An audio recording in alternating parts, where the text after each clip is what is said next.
week 8, day 3 style of exercise today was deadlifts up to 440 at 2 sets of 1, and then followed by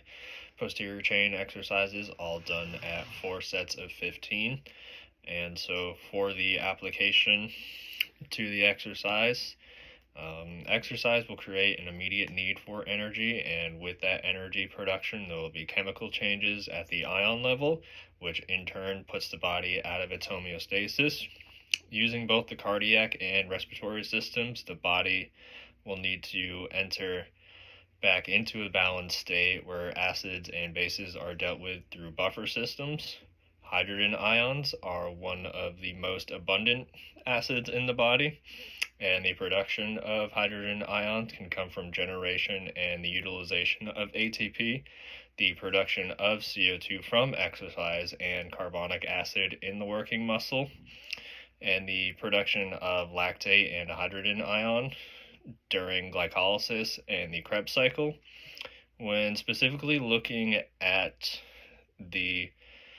production of CO2 and the carbonic acid during exercise, the CO2 is being produced from the oxidation of carbs, fats, proteins, where it will bind with water and create the H2CO3,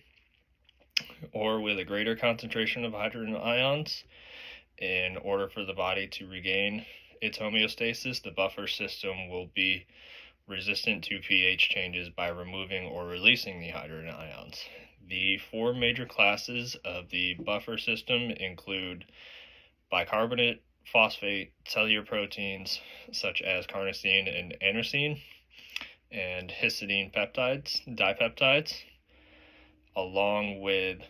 hydrogen transporters in the NHE and MCT. And because the blood is the transporter system of the body, it will also play an important role in pH balance,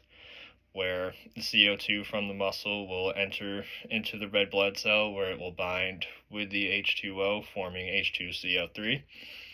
And then inside of that red blood cell, the hemoglobin accepts the free hydrogen ions, and then because the circulatory system is tied with the respiratory system being transported to the lungs, the reaction reverses, and then that CO2 is expired in the release of the acid.